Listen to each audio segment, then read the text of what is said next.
Hello, and welcome to the I Love You But podcast. I'm Heather, and this is my sister, Rian. Each week, we will revisit relics of our childhoods using our multiple master's degrees to critically evaluate the crap that consumed our misspent youth, so join us. Sisters, latchkey kids, cuspers, and lazy feminists as we look back at our past to say, I love you, but...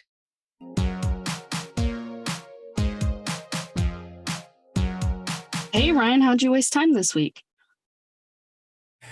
I've wasted a lot of time this week on my car.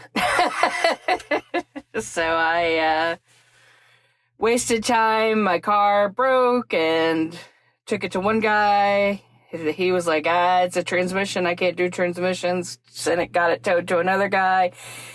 It's a part that's under warranty, so you need to take it to the dealership, but it's on months back order. So got it to the dealership, and then yesterday I went to test drive, and I ended up buying a new car.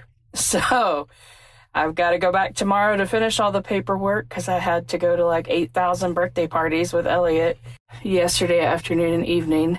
It was only 2, but it felt like 8,000. I bet. So I get to go back tomorrow to finish the paperwork and bring home my brand new-ish, new-to-me SUV. So, It's exciting. But you know what, this whole experience going to the dealership yesterday, you know what story I thought of? I don't. That time a friend of ours who was very susceptible to salespeople, especially really aggressive salespeople. I don't remember what took her to that dealership. I think she had a bug and it was in the shop maybe, and then somehow they convinced her to buy this bright bright yellow sports car. And she showed up to rubber gloves, this bright yellow sports car, like all super excited.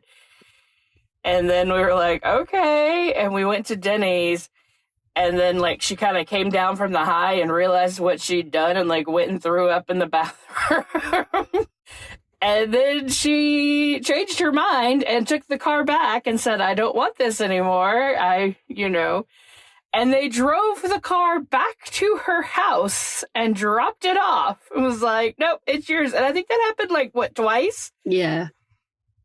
And she finally had to, like, get her super powerful boss to call them or have his lawyer call them and threaten to sue them and all of that.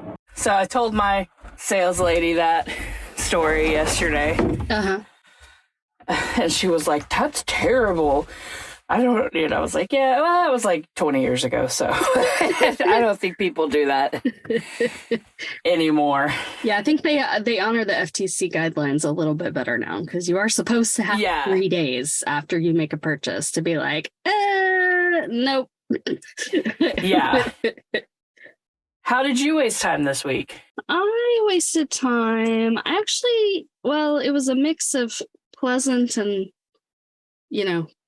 realistic.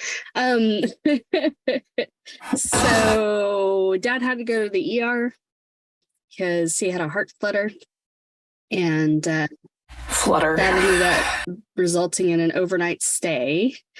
And that next day was supposed to be the day that I flew out to visit you guys for Elliot's birthday, and then I was going to fly back on 4th of July and see fireworks from the plane. And instead, I stayed here and we got him on heart medication and blood thinners and got him settled back at home and got hospice started. And I came up with a whole new group on Facebook to give support and help people have time to see him while he's still conscious. Oh, conscious. Yeah. But I read a couple of books really quickly, 2 Emily Henry books. Oh, nice. The most recent one that I don't remember the name of, and I meant to look up before we started talking. Happy Place? Happy Place, that's right. Yeah. Yeah. Which I think is my favorite of hers so far. Really? Oh, I'm sorry you didn't like it. No, I didn't say that. I think Book Lovers is still my favorite. Okay. Well, Book Lovers is now my second favorite. Yeah. And then I also read People We Meet on Vacation. So I've now read all of her novels. Yeah. I tear through them very quickly. And to me, she's kind of like Ali Hazelwood, where she's a smart writer, but like her protagonist and protagonist love interest are always kind of variations of the same person. Mm-hmm. Mm-hmm. But I find those people to be attractive people that I want to read about, so I don't really mind. I like it. Yeah. I'm excited to start tearing through some Ali Hazelwood now that I'm almost done with Love Hypothesis. Oh, yeah. Oh, yeah. And for those who didn't see it on our Instagram, Ryan Davis and I both agree that the initial sex scene in Love Hypothesis is up there with the best.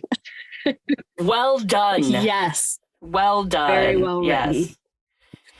Yes. I'm going to say Emily Henry, I think, hits a little bit harder on romance, and she's better at developing her, like, other characters, smaller part characters. Yeah. Yeah. But Ali Hazelwood is not afraid of a sex scene, which is enjoyable. So. Yeah, but it's like nice because she's not afraid of it. Is she doesn't do that like cringy word. You know what I mean? Like it's very realistic. It's not like member and oh my god, gross. Yeah. Yeah.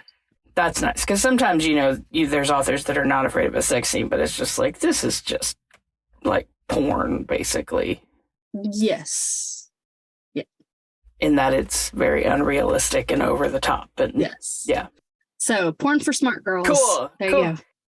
Smart girls and smart guys. Whatever you like. I think we call that erotica, don't we? Isn't that? Sure. I mean, or I guess if it's erotica, that it's like the whole book would be about that. Yeah. So, erotica, the driving plot is sex, and that is not true of Ali Hazelwood's work. Yeah. It's just there. After a whole lot of delightful abstinence. Delightful, according to me. Speaking of delightful abstinence, Dirty Dancing this week. The second.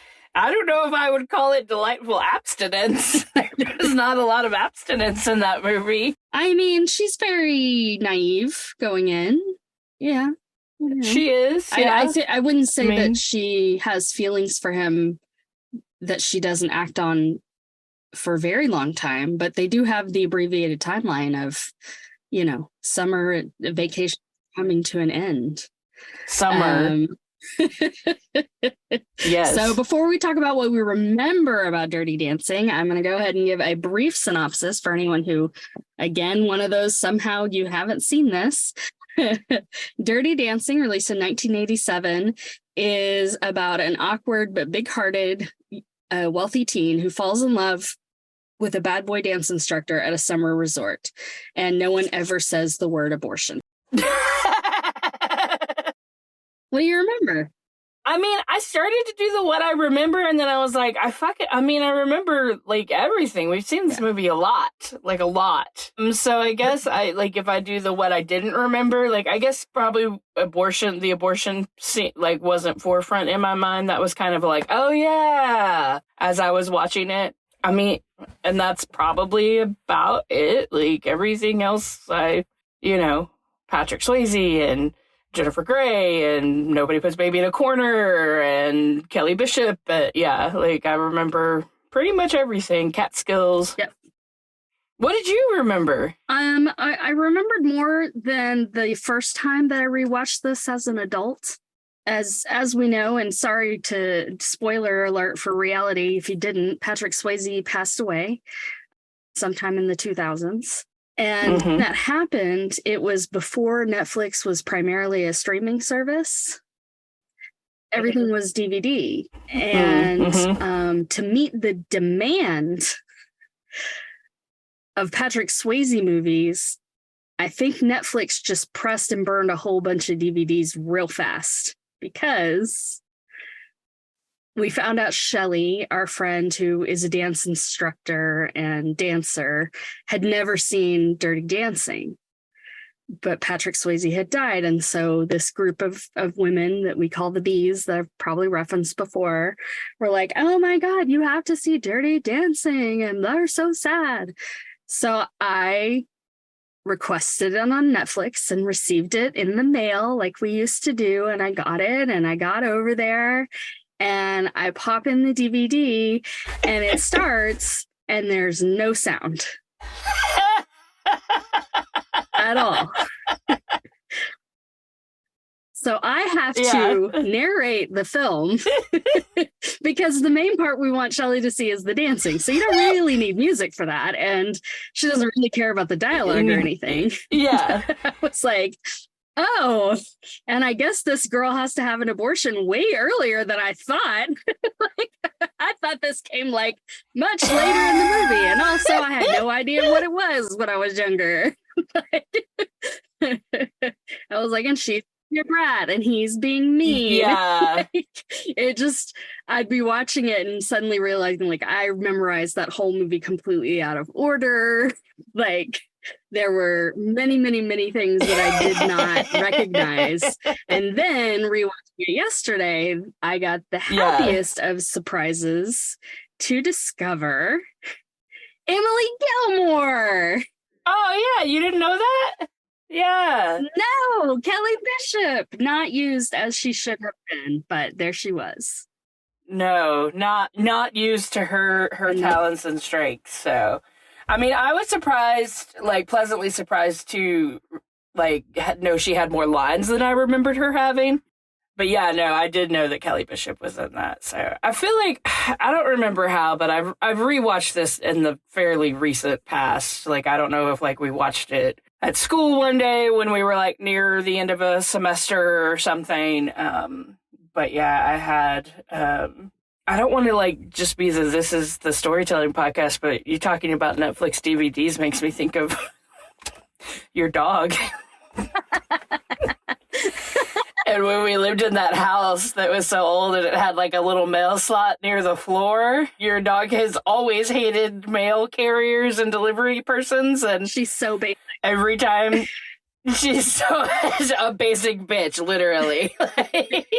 And she like bit some dents in a DVD and you had to like make a claim or like call and explain. Mm-hmm. So. Yep. And then we bought a new mailbox. Yeah. To put outside for them to put the mail in.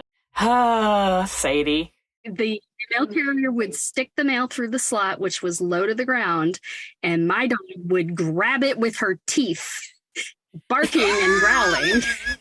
So all of our mail had bite marks in it. Now, one day, I guess somehow she just, I don't know if the person didn't want to let go or they knew it was a Netflix, so they didn't want her to mess it up or whatever. But literally my dog bit through. I mean, like not all the way through, but there were teeth marks in the DVD. Little dents. Yeah, little teeth dents. Yeah. And so I reached out and like filed the claim and they were like, okay, well, we'll send you the bill or whatever. And then when I sent it back, I think that it was like the dog ate my homework kind of thing where they wouldn't, like they sent it back and they were like, I sent it back and they were like, yeah, don't worry, it's fine.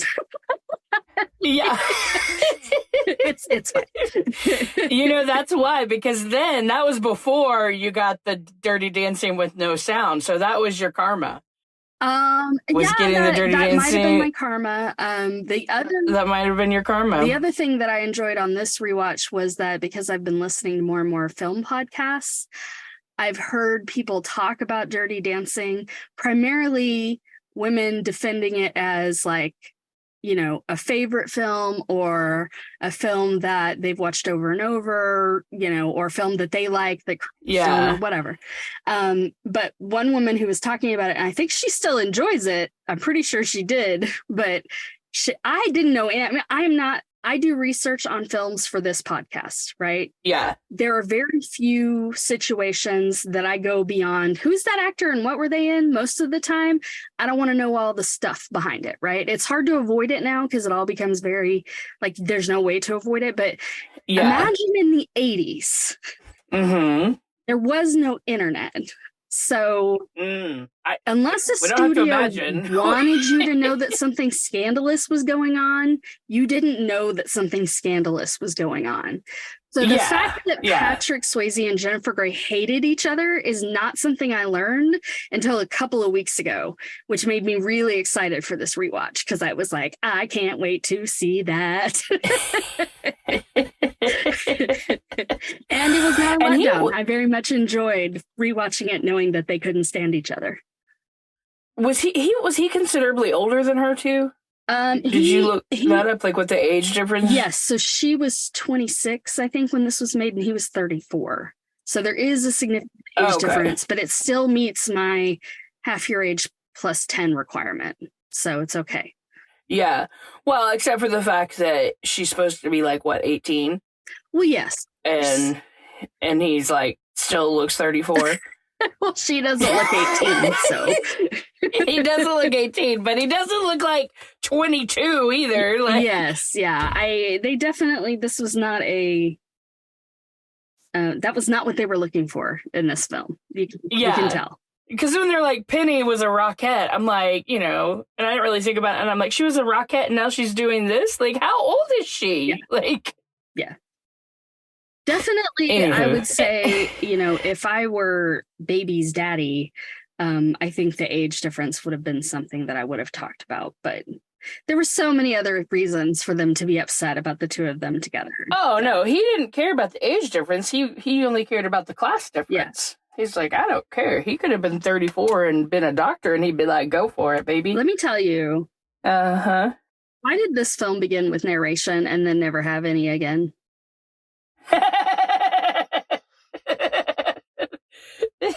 I don't know, but through that narration, I learned that you will never find a guy as great as her dad. Yeah. But yeah, no, that was a little odd. Although I'm glad it didn't. I don't think that movie would have been good with narration throughout. Like, oh no! Like, where would you have had narration? I wouldn't have even started. I mean, to me, there was no point in having it. I don't know that it. Like, you couldn't figure out what was going on without her 3 pieces of narrating. So weird. Yeah. So weird. It was a little unnecessary. Yeah. All right. And there were some other things that I heard in the dialogue that I probably didn't hear growing up. Most of the time when we watched this, it was probably on television. So sure, we saw some edited version of it. So I definitely didn't hear, I'm pretty sure, the some ass in the woods, but no conversation comment that one of the waiters made when the said that the men needed to entertain the girls and women, even the dogs. Even the dogs, yeah. All the daughters. Very good. Yeah, I liked the... make sure you put a pickle on everybody's plate and leave the hard stuff to me. I was like, oh, sick burn. Yeah. But before that, little baby, whatever her last name is. Houseman. Frances. Houseman, baby Houseman. Unlike her, I guess, prettier, according to movie logic, sister. Movie logic I don't understand. She was prettier. She didn't have curly hair. I don't want to talk. I don't want to get too much into appearances, except in a very specific way later. But okay, we don't need to comment on bodies unless there is, a medical issue. But oh my gosh, early on, she's a little bit awkward and she doesn't really know, and they all pair off when they're doing the group dance, and it's like, ooh, the man in your arms is going to be the man of your dreams, and she ends up with the little old lady. I was like, oh shit, yeah, it's me. Because I don't know, you know of this about me, that abuelas love me, right? Like, if this movie were a version of my childhood, which it was the writer's version of her summer camp, there would have been no boys anywhere, and it would have been me and that old abuela, like, hanging out and causing trouble. sneaking away. She wasn't an abuela. She was a bubby, Heather. She was a bubby. I do like that she 100% was a thief.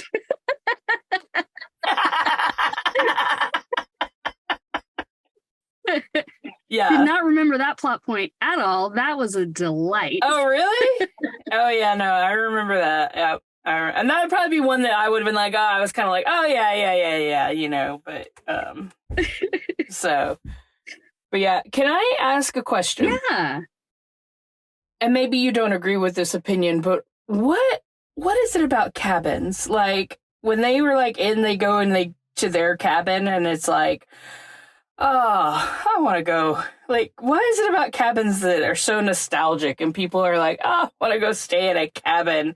Obviously a nice cabin. I mean, I not did like a shitty cabin. It made me want to go to porches. summer camp.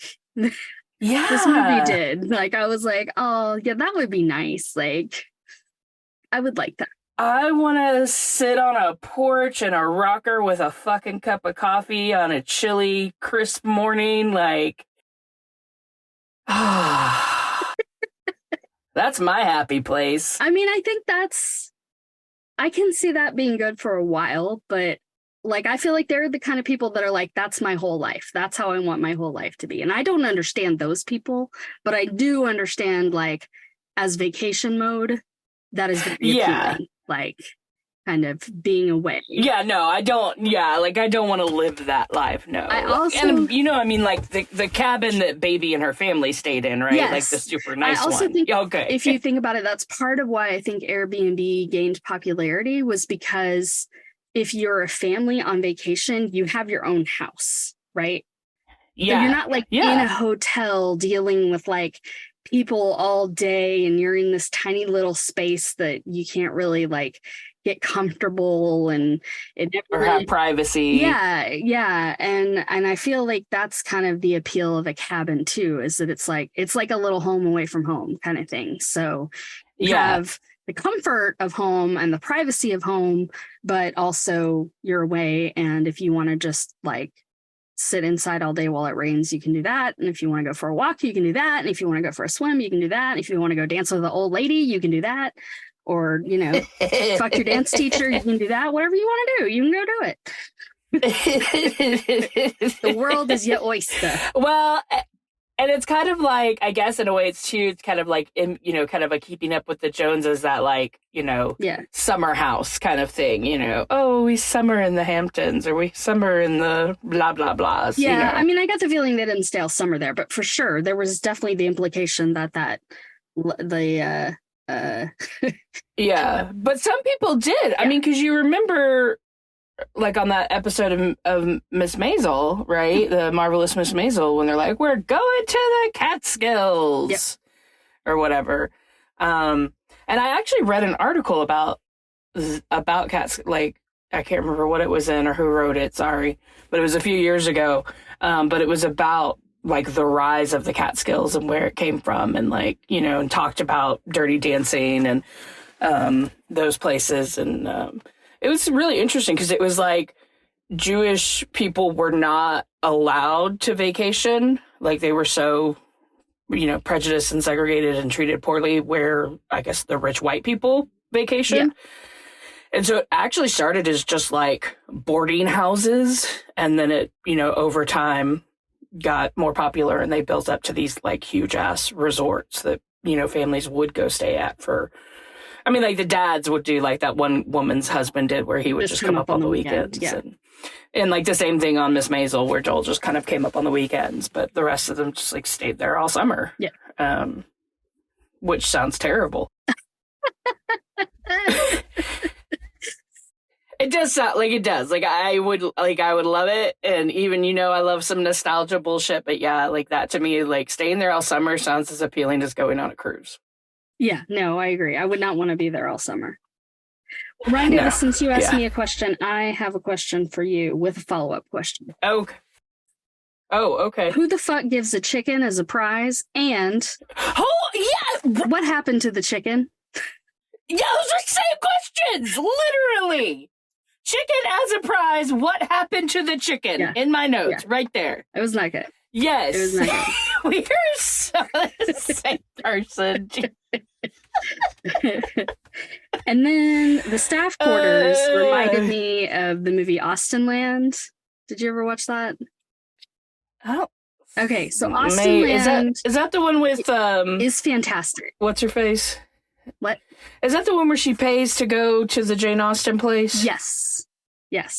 Okay, I did see it, but it's been a while. It's to get, like, the experience. What's her face? It is very funny. What's her Recommend name? everyone watch it because it's hilarious.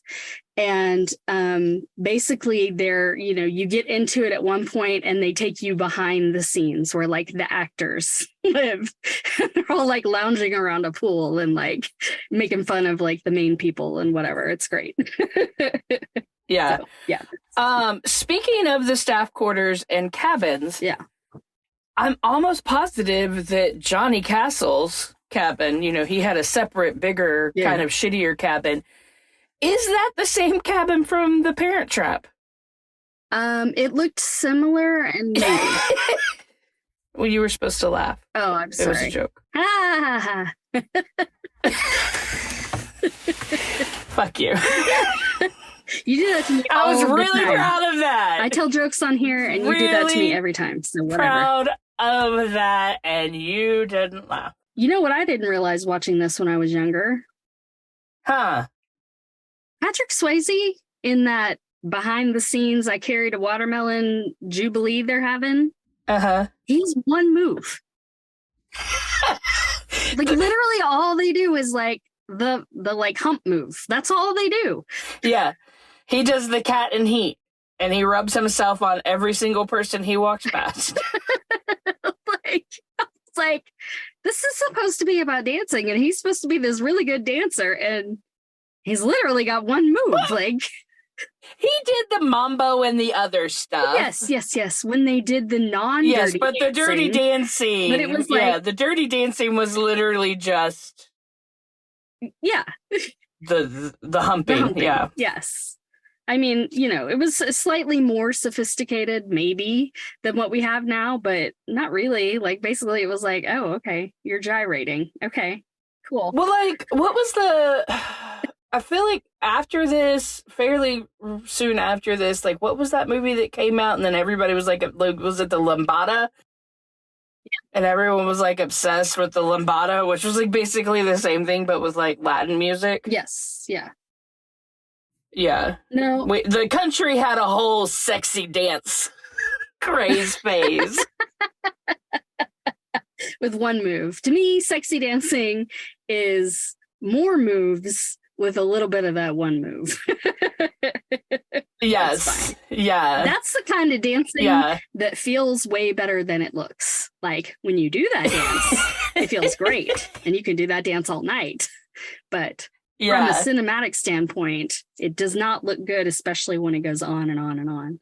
I would like to say that I want to go back to the I Carried a Watermelon, and this is for my work friend Anne, who I think probably, if she ever listened to the podcast, got scared off, and I apologize, Anne. But Anne thinks that Nobody Puts Baby in a Corner is nothing compared to I Carried a Watermelon.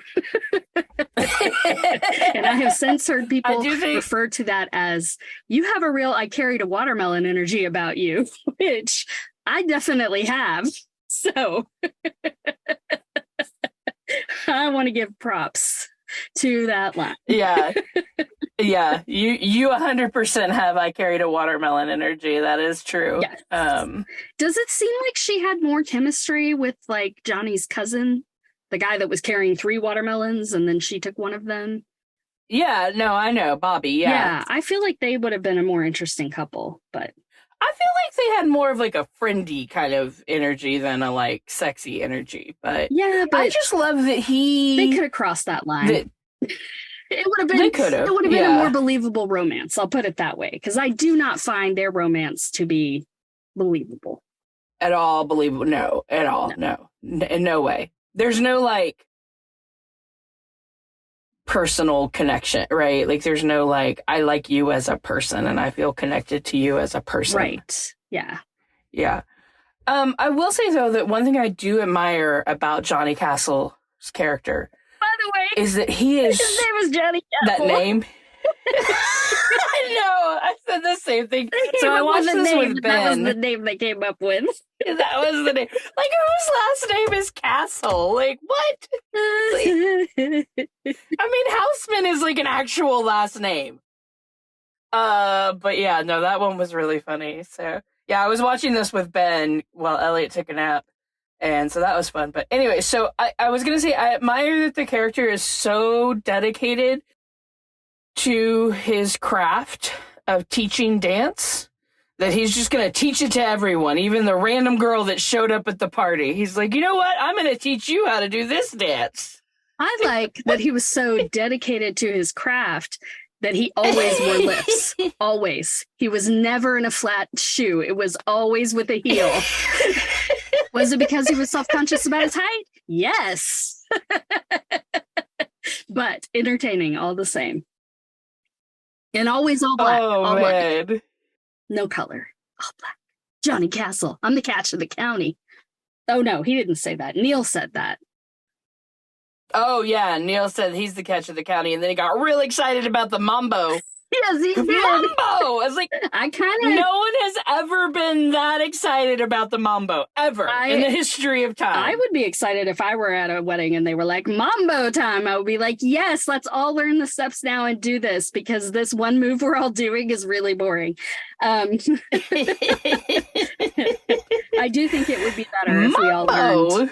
Not the like big group synchronized dancing, but if everybody kind of knew like a cha-cha and a mambo and a waltz, like I feel like dancing in public with people would be way more fun than it is, because it's just... I will say I loved the kids in that dance scene. The kids were great. They stole the show. They really did. They were awesome. They were so like serious and just like, fuck y'all. Yeah. So... Never noticed that Robbie, who said that some people count and some people don't, dropped the Fountainhead on Baby, the Ayn Rand book. Oh, shit. Yeah, right? Yeah. Did you see that? Some people matter and some don't. Shit. Here, read this. Yes. Yeah. That's what Ben was like, fucking Ayn Rand. And Ryan, I was like, I don't, yeah. I was like, wow, patronizing fuckboy. Yep.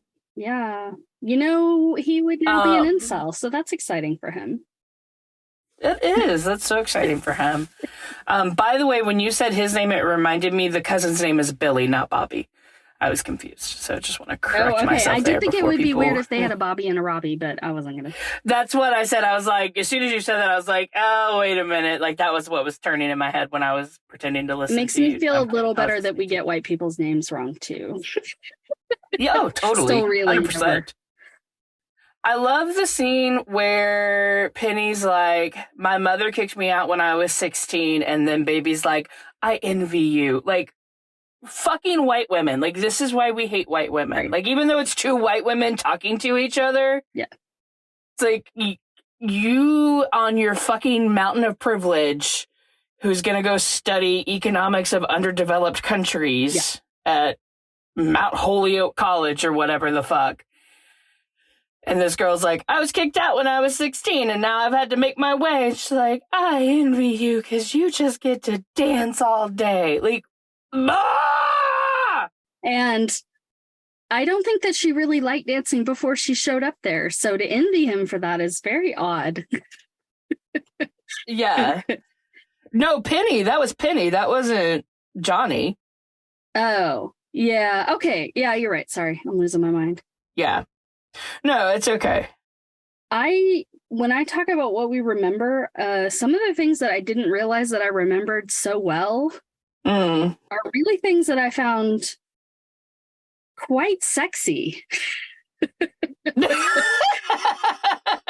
Like, do tell. Jennifer Grey dancing by herself, like dancing up and down those stairs in that ridiculous tank top. Like, yeah, that was some sexiness. I completely forgot that Penny dances with them while they're training. Oh yeah, the like threesome. Yeah, and the dance threesome that happens. I think that's hot now. Did I think that was hot then? I don't know, but I don't know. I definitely think it's hot now. I was like, this is hot. Like most of the time when it's just the two of them, not hot, but throw Penny in there, gets a little more interesting.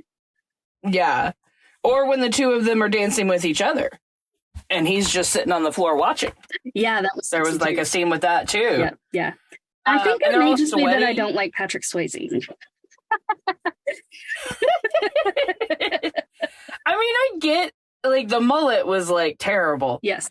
But the smile is nice. Like, you know, when he kind of, like, a few times he actually smiles in this movie. Yeah. He definitely was not a charming person in this movie, for sure. No. He's got the whole, like, clenched jaw twitch of anger down really well. Like, he does that a few times, and it's like, okay, is this how you act with your jaw? Like, well, he's so mad, but he can't say anything. Gray, I think that's because he wasn't acting. Well, I noticed it more in the scenes where, like, you know, her dad, you know, accuses him, and, you know, people are shitting on him or whatever. Yeah. I did write pretty bodies because I will say, although I don't, the whole of Patrick Swayze, not doing it for me, but just if you take his head off and make him like a living statue, like very nice body, very nice. Everybody was very tan. Everybody looked real good. So that was nice. I did think when Hungry Eyes came on, I realized I was like, okay, so this is part of why this movie hits so hard, right? Because it's made and released in the 80s. Most of the songs are from the 50s and 60s, and it's set in the 60s. Mm-hmm. But then you have like 3 songs in the movie that are all contemporary songs. So while you're there in the oldie days of the nostalgia time, you're also getting that like hit of like current, you know, to be like, I could live this. It could be there. It could be me. Right. And so I think that, like, if you look at Grease, everybody criticizes Grease because the songs are not the kind of songs you would have heard in the 50s when Grease was set. Like, they sound like songs of the late 70s when they were and so that one is like just flagrant, complete play on the nostalgia bullshit. And this, I think, kind of, because they slipped in those contemporary songs, it kind of is like, okay, you made this movie to make money, you know, like there's like, this is clearly a movie designed to make money. And then when I was doing research and I read that they just kind of played whatever they want on set and then went back later to figure out what songs they were actually going to use, like which oldie songs. And they ended up using a lot of the songs that the actors had chosen, the choreographers had chosen. I mean, but it was like, that was not their primary focus. Whereas like the first thing I would do if I were going to make a movie like Dirty Dancing is I would like get my soundtrack together. Like that would be number one. And I would not include a song sung by the principal actor. I will say that. But if you're into She's Like the Wind, good for you. God bless. Enjoy. So I'm interested. I'm glad that worked for you because that did not work for Ben. He did not enjoy the like mix of the contemporary and the old. The full on not authentic dress and music was kind of like, I don't know. I wasn't as in love with it as you seem to be. So I was not in love with that. Oh, I'm sorry. You were just saying that's why it worked? Yeah, I'm saying that's why other people love it. Oh, okay. Well, I apologize. Do you know how much $250 in 19 whatever was? I don't know. Is now $2,000? About 10. $10,000? Yeah. Jesus. Or no. Maybe it was about 22,500. Ben looked it up and I forgot what he said. I don't think it was 10,000. That doesn't make any sense. Okay, maybe it was like 2,500, I think. Something like that. So like $2,500. That sounds about right. Also, you know what I learned or knew but was confirmed by this movie? What's that? That the best way to get a smart, homely girl to do something is to tell her that she can't do it. Yeah. I mean, it can be very effective for a number of people, actually. That's called. Did you see? But like, it's called reverse her eyes psychology. But I don't think he was reverse psychologying her. He was just like, no. And like, the more he insisted she couldn't learn it and do the dance, like her eyes like got like invisible. They were so like narrowed in anger. It's like, she gonna murder you.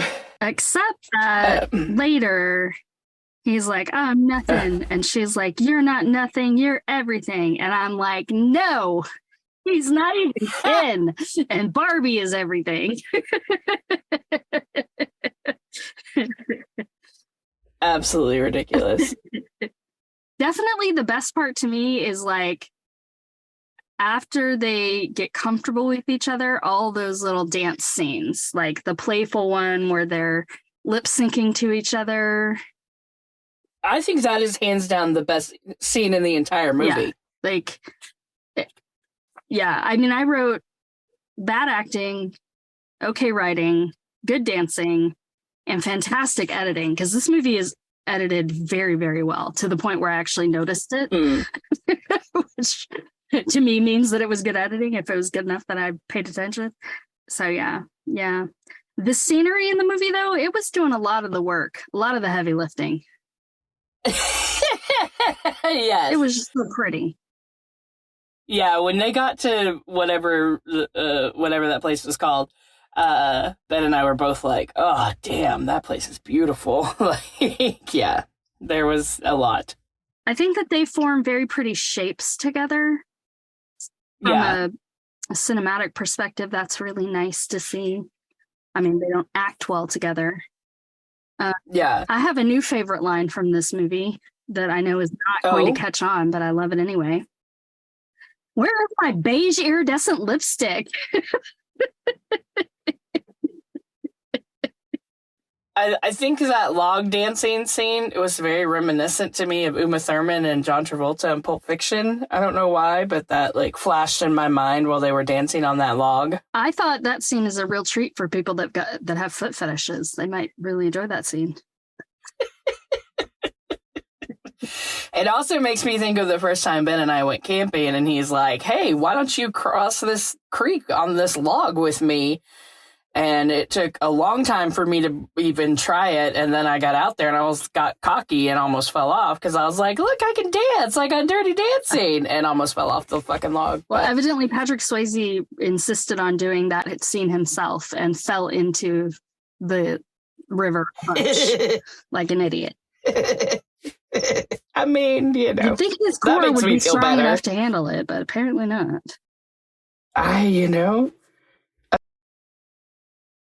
I do like that when they perform, it's Johnny Castle and partner. Yeah. Perfect. Yeah. Jennifer Grey gives me, maybe I was just like, because I'm watching the next season of And Just Like That, but she was giving me really, really strong Sarah Jessica Parker vibes. Okay. I don't know, when they were dancing. Also, the costumes in this movie are amazing, and I'm pretty sure that I definitely wanted to dress like them in all of that. All the costumes, including the like leotard dance outfits. Yeah, the striped shirts and the jean shorts, definitely. Oh my God, I would wear that every fucking day of my life. Like if I were, one of those people like, what's his face that invented Apple or Microsoft, whichever one. Steve Jobs. If I was someone like Steve Jobs who wore the same goddamn thing every day, that outfit is what I would wear with some like low top Converse. Yeah. Or Keds. I like Keds too. I love that she had Keds. Yeah, the Keds were cute. If I had to wear the same thing every day, that's probably what I would wear too.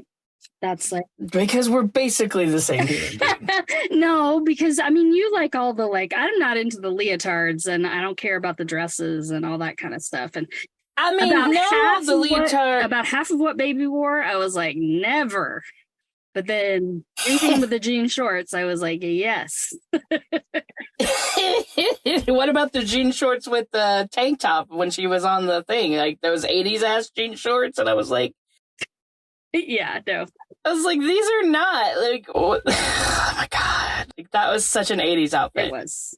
I mean, the leotards, like, that was just my, like, young fat girl. I'm going to be thin and pretty and wear leotards and dance. Because I love to dance. Yeah. No. As a child. And you love costumes. I do love costumes. It's all true. I do. But yeah, no. I mean, back before, when I did lose all that weight before I gained it all back, that pretty much is what I wore every day was jean shorts and some kind of shirt. So, but I do love a boat neck striped shirt. Oh, yes. Yes. Very, very good. Very, very good. I don't have a whole lot more to say until the ending. So if you have anything to say, like when all the drama starts, because I don't care about the drama part, it's whatever to me.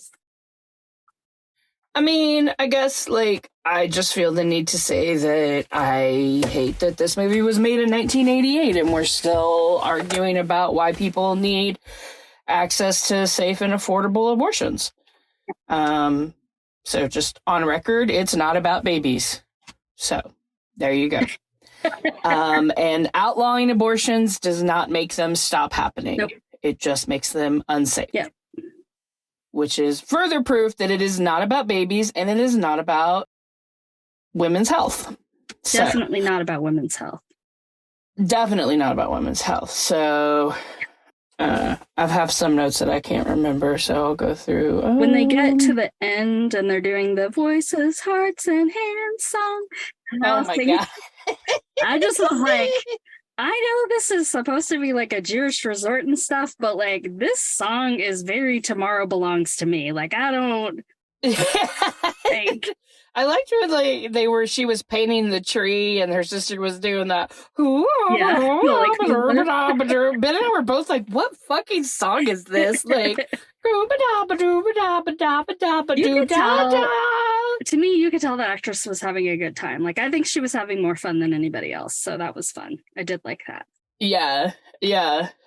And then, of course, as the resort owner is like, it's all slipping away. I was like, oh my God, it's meta nostalgia. We have like nostalgia stacked on nostalgia stacked on nostalgia. Like, is there a prize trips for to this? Europe? I know. And like that old black man, like I can't even imagine like what he was thinking as this rich ass I know white man's like. I know. I will say at the end, before you have to say what you say, Elliot woke up from his nap and came pitter patter into the living room and like climbed into my lap. And he's like, kind of waking up for a minute. And then he goes, go want some chocolate milk. And then we go, okay. And then a few minutes later, he goes, why is no one getting me chocolate milk?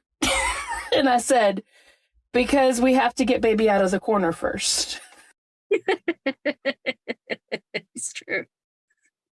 And then I said, so then they start dancing, the big finale. And I said, are they good dancers? No, I don't think they're good dancers. This is not nice dancing. I was like, would you call this dancing clean or dirty? And he was kind of confused. I said, so if you had to say it was either clean or dirty, what would you say? He was like, dirty. So that amused us. The old lady throwing off her fur and dancing with her old lady friend might also be one of my favorite moments in this movie. Yeah, that was fun. Like, fuck it, this is what I've been waiting for all goddamn summer.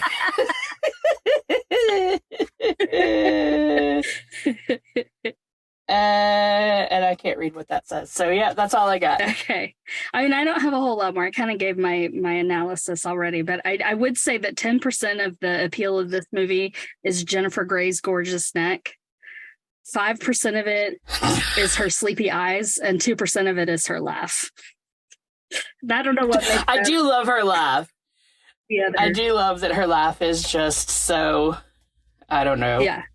And I love that so the scene where he's like running his hand down and she keeps laughing. Oh my God, He was so pissed off in real life. Like, that was on the cutting room floor, sure. But then they thought it was funny how mad he was that they put it back in. I'm like, I'm so glad they put it back in. Like,